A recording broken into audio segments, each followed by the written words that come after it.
Oke, untuk yang pertama kita akan coba memotong plat karbon steel ketebalan 5 mili ya di setelan 35 ampere ya guys. Kita akan lihat bagaimana performanya. Oke, teman-teman bisa lihat ya, untuk busur plasmanya ini sangat stabil ya, tidak nembak-nembak. Ini sangat bagus sekali untuk busur plasmanya.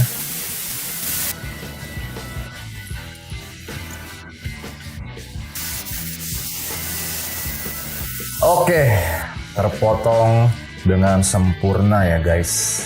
Dan ini hasilnya.